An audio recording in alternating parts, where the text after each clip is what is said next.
Grace Whitfield's phone screen glowed in the dim light of Park Avenue Mini Mart's back office. $23.47 until Friday. She stared at the numbers, willing them to change, knowing they wouldn't. Her shift had ended 10 minutes ago, but she sat frozen in the plastic chair, her daughter Lily sleeping in the carrier strapped to her chest. The baby's breath came soft and steady, too steady. Grace had learned to fear that particular silence. The pharmacy sat 3 blocks away, its fluorescent sign visible through the grimy window. She'd walked past it twice already, rehearsing the transaction in her head. 1 container of formula. That's all she needed. But when she finally stood at the counter, counting crumpled bills and loose change, the cashier's expression said everything. "You're short $3, the woman said, not unkindly. Before we jump back in, tell us where you're tuning in from. And if this story touches you, make sure you're subscribed, because tomorrow I've saved something extra special for you." Grace's hands trembled as she gathered the money back. "I'm sorry. I thought I had enough." Outside, the evening air carried the scent of rain. She walked to Riverside Park, her feet finding the familiar path without thought. The bench overlooked the water, offering a view that had once seemed peaceful. Now it just felt like watching life from behind glass. She pulled the half-empty formula container from her bag, measured the scoops carefully, then added extra water. It stretched further that way. Lily would still eat. Grace told herself that was what mattered. The baby stirred, making small sounds that weren't quite cries. Grace had noticed that change over the past month. Lily had stopped demanding. At 6 months old, her daughter was learning not to ask for what she needed. "I'm sorry," Grace whispered, her throat tight. "I'm so sorry, baby." She didn't notice the man at first. He walked the same path every evening, head down, hands in his pockets. Nathan Reed moved through the world like a ghost, present but not participating. 3 years of grief had taught him to be invisible. But tonight, something made him look up. He saw her profile first, the slope of her shoulders, the way she held the baby with one arm while her other hand shook, struggling with the bottle. The particular stillness of someone who had stopped expecting anything to change. Nathan recognized that stillness. He wore it himself. Their eyes met for a fraction of a second.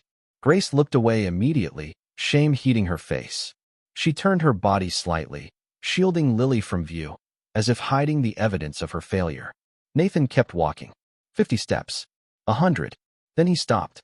The image stayed with him. The trembling hands. The watered-down formula. The baby who had learned not to cry. For the first time since Sarah died, Nathan felt something pierce through the numbness. He stood there for a long moment, watching the river flow past, dark and indifferent. Then, slowly, he turned around. Nathan spent the next day unable to focus on anything else. He sat in his penthouse apartment, surrounded by floor-to-ceiling windows that offered views he never looked at, and searched his phone for answers. Food banks, assistance programs, WIC offices. The information scrolled past, clinical and detached, nothing that explained how to actually help a woman whose name he didn't know. By evening, he found himself standing outside a deli on 3rd Avenue, staring at the menu board like it contained the secrets of the universe. What did new mothers need? What would help without seeming like charity? He ordered soup, bread, fresh fruit, and a bottle of water, then stood on the sidewalk, questioning everything. This was ridiculous. She was a stranger. She probably wouldn't even be there. But his feet carried him to the park anyway. Grace arrived at the bench exhausted from her morning shift at the coffee shop. Jenna had been kind enough to let her bring Lily, setting up a portable bassinet in the break room, but the guilt of it wore on Grace. She wasn't supposed to need accommodations. She was supposed to be handling everything. Lily fussed in her arms, that small persistent sound that broke Grace's heart. Not quite crying, just existing in discomfort. "I know," Grace murmured. "I know, baby. We'll go home soon." "Excuse me." The voice startled her. Grace looked up to find the man from yesterday standing a respectful distance away, holding a paper bag that smelled impossibly good. Her first instinct was to run. Her second was to cry. She did neither. "I don't need anything," she said, the lie automatic. Nathan shifted his weight, awkward. He'd rehearsed this moment a dozen times, but now that he was here, every word felt wrong. "I bought too much," he said finally. "From the deli. It'll just go to waste." It was a terrible lie, and they both knew it. Grace stared at the bag, then at him, trying to read his intentions. He didn't look threatening. Just tired. Lost. Maybe, in the same way she felt lost.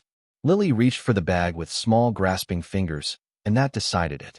Thank you, Grace said quietly, accepting the offering with shaking hands. Nathan nodded once and turned to leave, then hesitated. I'm Nate. Grace. They didn't shake hands. The exchange felt too fragile for additional contact. After he left, Grace sat alone on the bench and opened the container. The soup was still warm, vegetables floating in a rich broth that made her stomach clench with want. She told herself to save it, to make it last, but Lily was watching with those wide eyes, and Grace hadn't eaten anything but coffee and yesterday's muffin in 2 days. She ate slowly, trying to make each bite last, and cried without sound. Across the street, Mrs. Okonkwo watched from her fourth-floor window, noting everything. 2 weeks passed, and a routine developed between them. Nathan appeared at the park 3 or 4 times a week, always with something. Groceries. Formula. Sometimes just sandwiches wrapped in deli paper. Grace stopped protesting after the 3rd visit, though the shame never quite left. Their conversations remained careful, circling around anything real. They talked about the weather, about how Lily was learning to grasp objects, about the pigeons that had taken up residence near the bench. Nothing personal, nothing that required vulnerability. But small things shifted. Grace laughed one evening when Nathan made an awkward face trying to entertain Lily. The sound surprised them both. It was the first time she'd laughed in months, and for a moment, the weight on her chest lifted. She likes you, Grace said, watching her daughter reach for Nathan's hand. She's easy to like, Nathan replied, then caught himself. They both are. Grace looked away, something warm and terrifying moving through her chest. At the coffee shop, Jenna cornered her during the afternoon lull. You look less like death lately, she said bluntly. What changed? Grace wiped down the espresso machine, avoiding eye contact. A neighbor's been helping, bringing food sometimes. Jenna's expression sharpened. A neighbor? It's not like that. What's it like then? Grace didn't have an answer. She didn't know what it was. Only that when Nathan appeared at the park, something in her chest unclenched. Just be careful, Jenna said finally. Nobody helps for free. The words stayed with Grace, planting seeds of doubt, even as she found herself watching for Nathan each evening. Nathan, meanwhile, had become slightly obsessed. He read articles about infant development, nutrition guidelines, teething symptoms. He wandered through a baby supply store on a Thursday afternoon, overwhelmed by the sheer volume of things babies apparently needed, and emerged with warm pajamas and teething toys he hoped weren't presumptuous. Holding the small clothes in his hands triggered something sharp and painful. Sarah would have loved shopping for baby things. She would have debated onesie patterns with serious consideration and bought far too many tiny socks. He stood in the parking lot, the bag clutched to his chest, and let himself feel it. The grief, the loss, but also, underneath it, something new. Purpose, maybe, or just the simple human need to matter to someone. That evening, when he arrived at the park, Lily reached for him immediately. Nathan hesitated, then carefully took the baby from Grace's arms. The weight of her, the warmth, the way she settled against his shoulder. It nearly broke him. Grace watched, seeing something in his expression she recognized. You're good with her. I don't know about that, Nathan said quietly. Telling and preparing this story took us a lot of time. So if you are enjoying it, subscribe to our channel. It means a lot to us. Now back to the story. You are, Grace insisted. Then, softer. Thank you. For all of this. I don't know why you're doing it, but thank you. Nathan looked at her, really looked, and saw past the exhaustion to the fierce determination underneath. Someone should, he said simply. What he didn't say, you remind me that caring still matters. That showing up can mean everything. That maybe I'm not as lost as I thought. Mrs. Okonkwo intercepted Nathan in the apartment building hallway on a Tuesday evening. He'd just left groceries outside Grace's door, as had become his habit when she was working late. He didn't expect the elderly woman blocking his path, arms crossed, expression implacable. We need to talk, she said, her Nigerian accent thick with authority. Nathan froze. I'm sorry, I don't. You know exactly who I am. I'm the neighbor who's been watching you come and go for weeks. Now we talk. She led him to her apartment without waiting for agreement. Inside, the space smelled of spices and something baking. Photos covered every surface. Children, grandchildren, A life built from determination and love. Sit, Mrs. Okonkwo commanded, pointing to a worn armchair. Who are you really, and what do you want from that girl? Nathan sat, feeling like a child called to the principal's office. I'm just trying to help. Why? The directness caught him off guard. He opened his mouth, closed it, struggled to find words that made sense even to himself. I lost my family, he said finally. My wife and our baby. 3 years ago. And when I saw Grace and Lily, I needed to do something. Helping them makes me feel human again. Mrs. Okonkwo's expression softened slightly, but her gaze remained sharp. That's grief talking.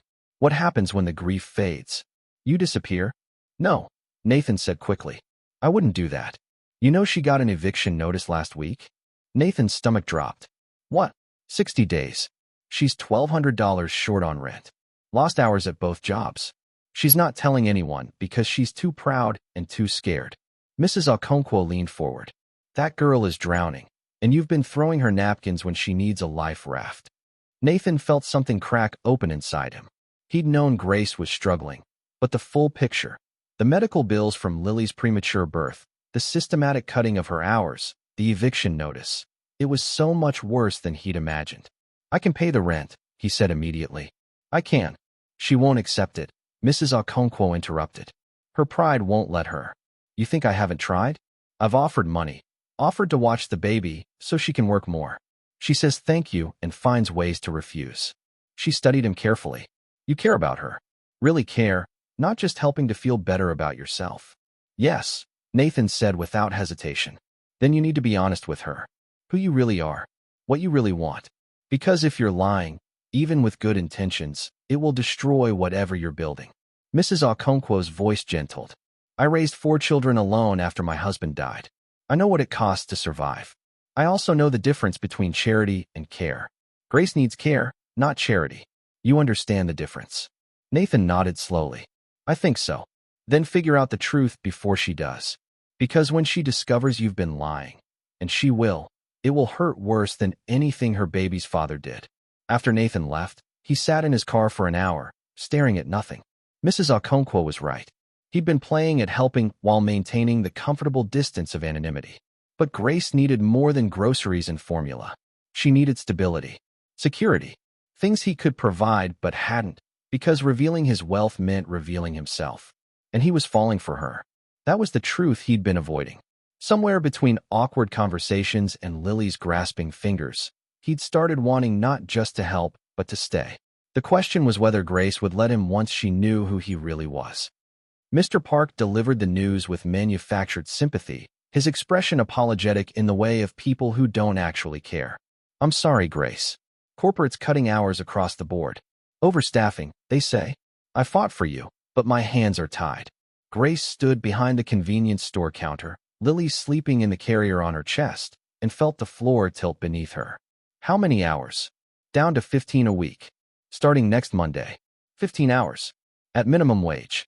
With rent due in 3 weeks and an eviction notice already taped to her door. I understand. Grace heard herself say, though she understood nothing except that everything was falling apart. She made it through the rest of her shift on autopilot, smiling at customers, making change, pretending the world wasn't ending. When she finally left, the evening air felt too thin, like there wasn't enough oxygen for everything she needed to breathe through. The park bench had become her refuge. The place she went when home felt too small and too expensive all at once. She sat heavily, and for the first time in weeks, let herself break. The tears came quietly at first, then harder. Lily, sensing her mother's distress, began to cry too, a rare sound that tore through Grace like physical pain. Her daughter was crying. Her baby, who'd learned to be quiet, was screaming, and Grace couldn't even comfort her because her own hands were shaking too badly to hold the bottle steady. I'm sorry, Grace sobbed. I'm so sorry, baby. I'm trying so hard, but it's not enough. Grace. She looked up through blurred vision to find Nathan standing a few feet away, his expression stricken.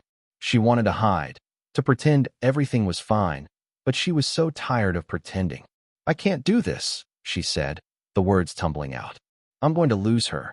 They're going to take her away because I can't provide, and I'm working 2 jobs, but they keep cutting my hours, and the rent is due, and I don't know what to do anymore.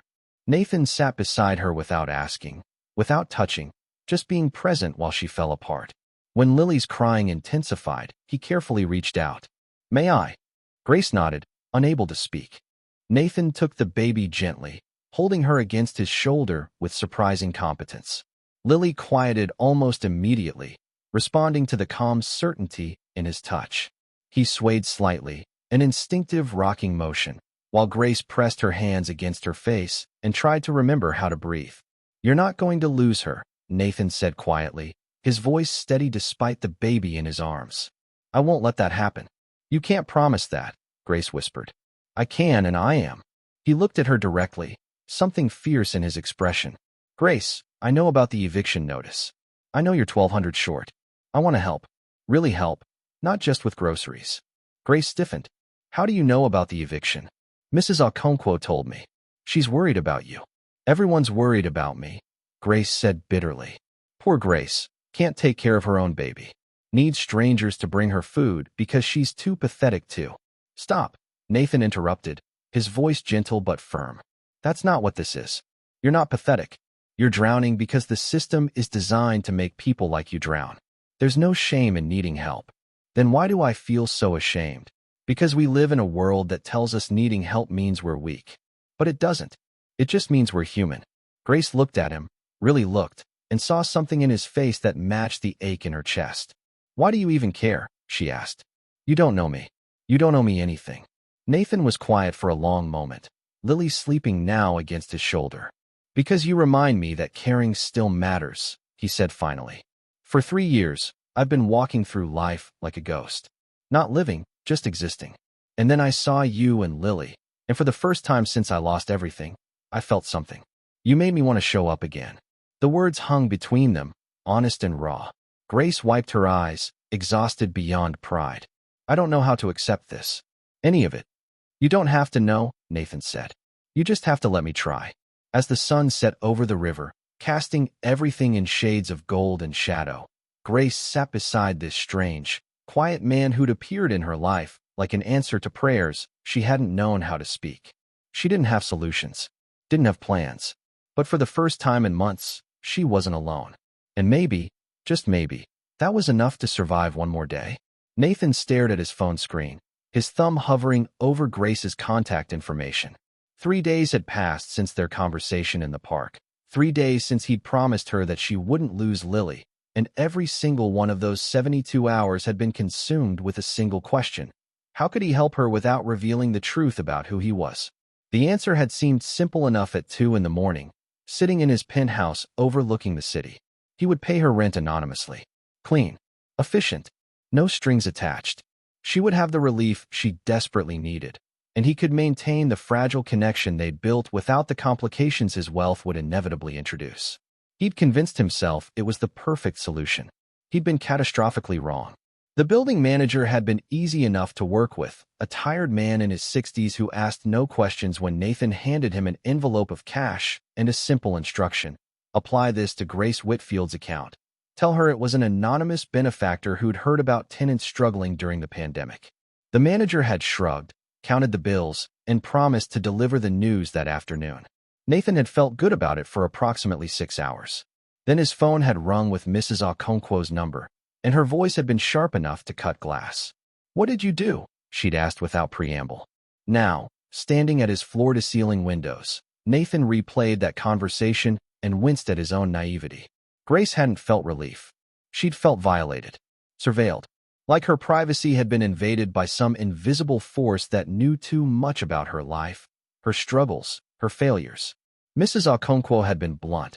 Grace was suspicious, upset, and worse, she was looking for answers. The knock on his penthouse door interrupted his spiraling thoughts. Nathan checked the camera feed and felt his stomach drop. Derek Price stood in the hallway, tailored suit immaculate, expression determined. Nathan briefly considered not answering, but Derek had a key card for the private elevator.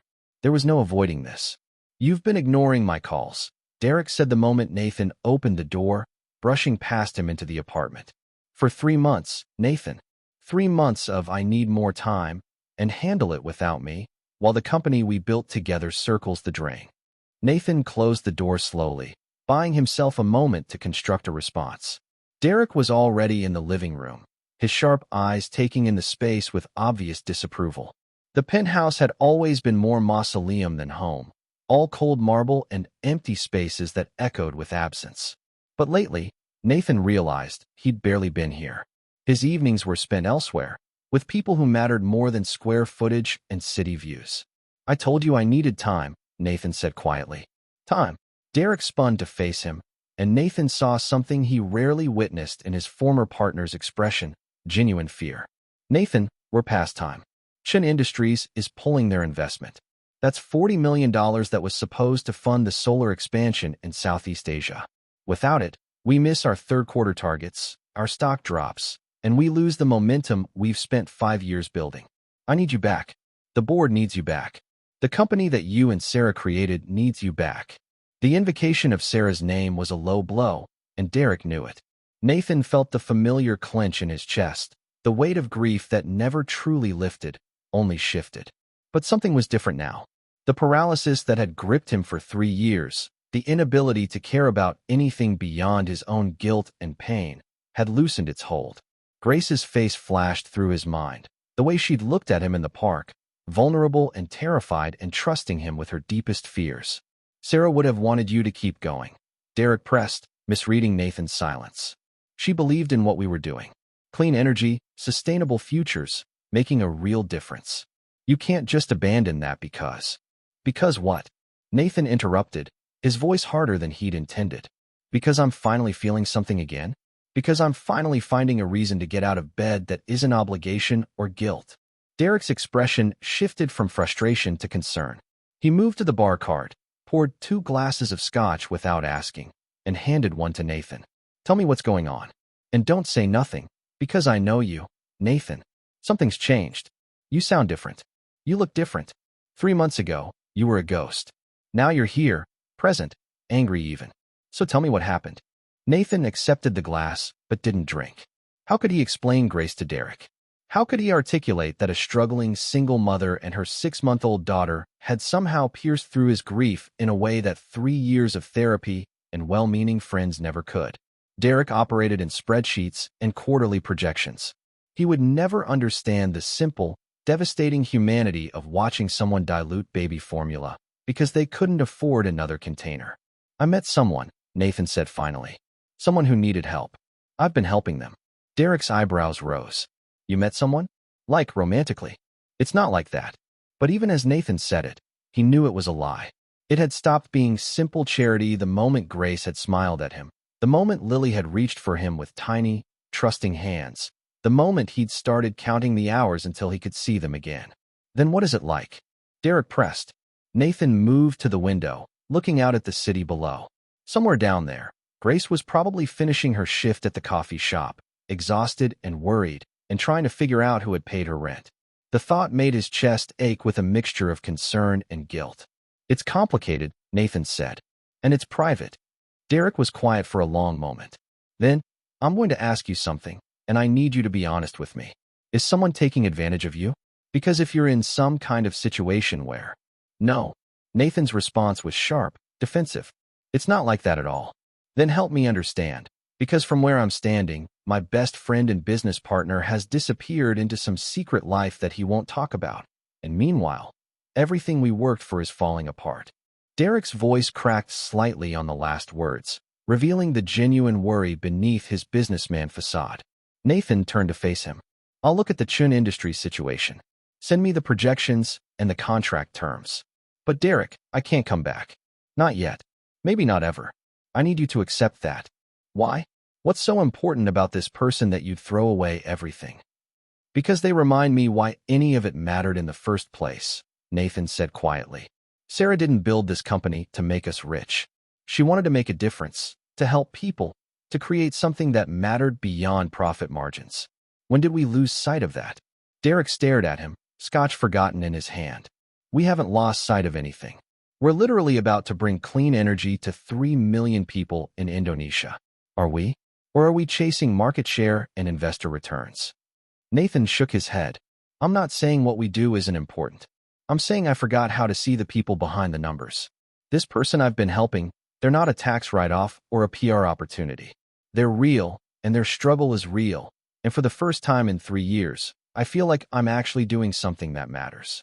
Derek set down his glass with deliberate care. I can't keep covering for you indefinitely. The board is asking questions. If you don't come back soon, they'll vote to replace you as CEO. Is this person worth losing everything for? Nathan thought about Grace's tired smile, about the way Lily's face lit up when she saw him, about Mrs. Okonkwo's sharp wisdom and the strange, fragile community that had formed around a park bench and shared meals. He thought about how, for the first time since Sarah's death, he'd gone an entire day without feeling like the world would be better off without him in it. Yes, he said simply. They are. Derek studied him for a long moment, then nodded slowly. Okay, I'll buy you more time. But Nathan, whoever this person is, whatever's happening, be careful. You have a big heart, and people know you're vulnerable right now. Just be smart about this. After Derek left, Nathan stood alone in his empty penthouse, his phone heavy in his pocket. He needed to call Grace, to explain, to somehow make her understand that the rent payment had come from a place of care, not control. But Mrs. Okonkwo's warning echoed in his mind. Grace would refuse out of pride. He'd tried to help and had only made things worse. The irony wasn't lost on him. All his money, all his resources, and he couldn't figure out how to support one woman and her baby without causing damage. Maybe Derek was right to be concerned. Maybe Nathan had no idea what he was doing. His phone buzzed. A news alert. He almost ignored it, then saw the headline and felt ice flood his veins. Reclusive tech mogul's mystery woman. Romance or charity case? Below the headline was a grainy photograph. Nathan and Grace in the park, Lily in her arms, Nathan leaning close to say something. The angle made it look intimate, conspiratorial. The article was pure speculation, but it had his full name, his company, and enough identifying details about Grace's neighborhood that anyone determined enough could find her. Nathan's hands shook as he dialed Grace's number. It went straight to voicemail. He tried again, and again. Nothing. He grabbed his jacket and headed for the elevator, Derek's warnings forgotten. Whatever damage this article had done, whatever anger Grace felt about the rent payment, he needed to explain in person. He needed to see her face, to make sure she and Lily were safe from the sudden media attention. But even as the elevator descended, Nathan felt the weight of his secrets crushing down. He'd been so focused on not overwhelming Grace with his wealth that he'd never stopped to consider what would happen when she found out anyway, and found out not from him, but from a tabloid blog looking for clicks. The distance between his penthouse and Grace's apartment had never felt longer. Grace's hands shook as she stared at the phone the customer shoved toward her. The woman, perfectly made up, smiling like she'd found gossip gold, had come in for an oat milk latte. Then she'd looked at Grace and gasped. "Oh my God," she said. "You're her. The woman from the article." Grace blinked, confused, still steaming milk, half asleep from another night with Lily. Then the woman turned her phone around. The headline hit like a physical blow. Reclusive tech mogul's mystery woman. Romance or charity case. Below it was a photo. Grace in the park, Lily in her arms, Nathan leaning close. It looked intimate, secretive. The caption twisted her stomach. Nathan Reed, 38, CEO and founder of Reed Energy Solutions, estimated net worth $2.3 billion, has been spotted multiple times with an unidentified young woman and infant. The words blurred. Nathan, CEO, billionaire. It didn't fit. Not with the quiet man who'd held her baby and brought groceries, who wore worn jeans and sadness like a second skin. He'd been Nate, the neighbor, the helper, the man who listened when no one else did. Grace. Jenna's voice cut through the noise, guiding her to the back room. The phone slipped from Grace's hands. Jenna's eyes were wide with disbelief as she read. "Grace, this is him? The guy who's been helping you." Grace nodded, numb. "Jesus," Jenna muttered. "You've been taking help from a billionaire and didn't know?" "He never told me," Grace whispered. "He said his name was Nate." The customer lingered by the door, ready to film. Jenna snapped, "Out. Now." The woman fled. When they were alone, Jenna said gently, "Start from the beginning." Grace told her everything. The park, the groceries, the quiet support, the way she'd trusted him. How she'd shared her fears, cried in front of him. How she'd let him in. He lied, Grace said bitterly. Every time he showed up, He lied about who he was. Maybe he didn't think it mattered, Jenna said carefully. Grace glared. How could it not matter? He's a billionaire pretending to be normal while I'm here counting change for diapers. Maybe he thought you'd react like this, Jenna said softly. I'm not excusing him. He was wrong. But from what you've said, he never asked for anything. He just helped. Because I was his project, Grace snapped. His little charity story. Jenna took her shoulders. Grace, listen. You're not a project. You were struggling, and he helped. Maybe for the wrong reasons, maybe not. But you and Lily survived because of that help. Don't twist survival into shame. Grace turned away, shaking. He decided I didn't deserve honesty. That's not help. That's control.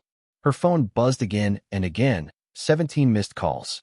Messages stacked one after another. Grace, please call me. I can explain. I saw the article. I'm sorry. Please let me know you and Lily are safe. I'm outside your building. I won't come up unless you ask. But I'm not leaving until I know you're okay. Grace's throat went dry. He's outside. Then go, Jenna said, grabbing her keys. You shouldn't be alone. They picked up Lily from Mrs. Okonkwo, who already knew. The older woman's face was heavy with worry. Did you know? Grace asked quietly. Mrs. Okonkwo hesitated. That was answer enough. I didn't know who he was, she said softly. But I knew he wasn't ordinary. Still, Grace, what I saw was real. The way he looked at you, at Lily, that wasn't pretense. That was love. Grace didn't reply. She couldn't. When they reached her building, Nathan was waiting, rumpled, sleepless, hands shoved in his pockets. He didn't move toward her, just stood there, letting her come to him if she wanted. Want me to come up? Jenna asked. Grace shook her head. No, but don't leave.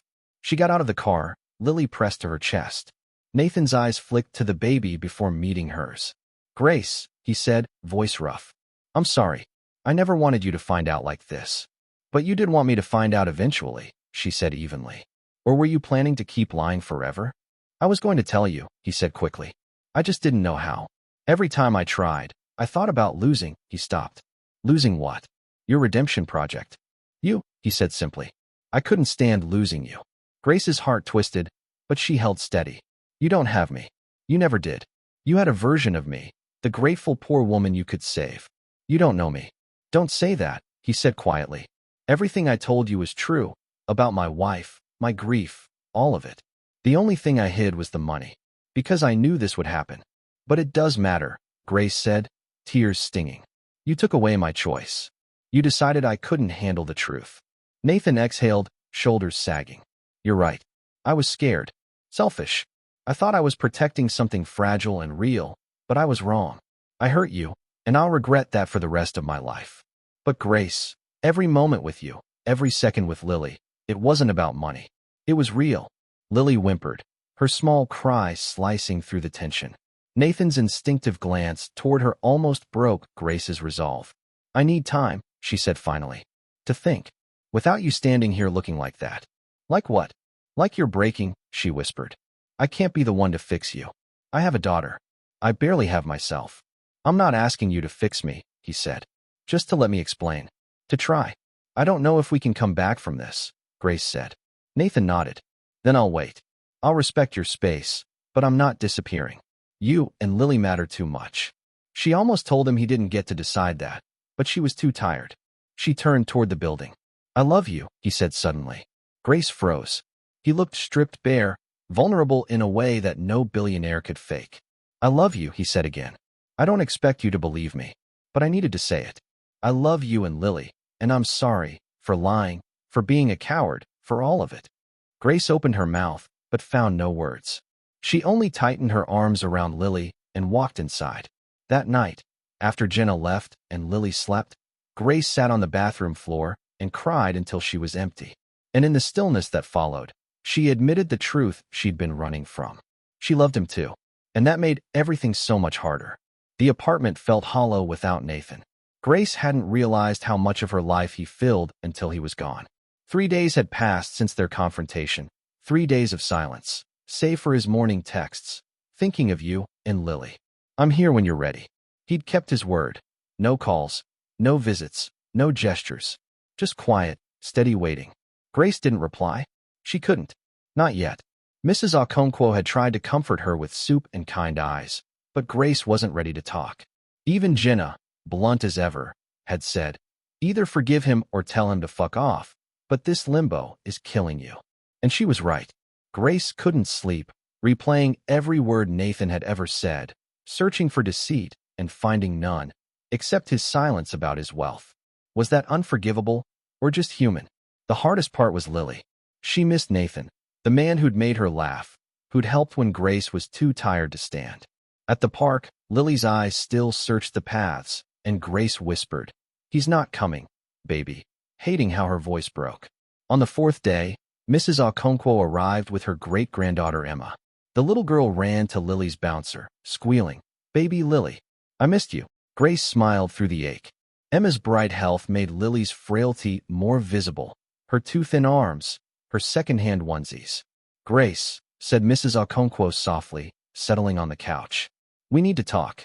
If this is about Nathan." "It is, but not how you think." She sighed.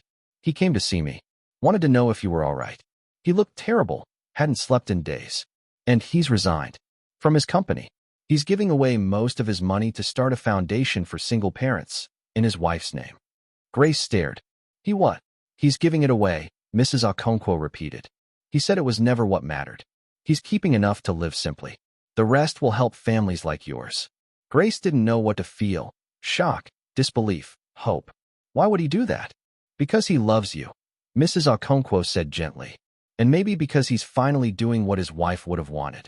Before Grace could respond, Emma looked up and asked, "Why is baby Lily so small?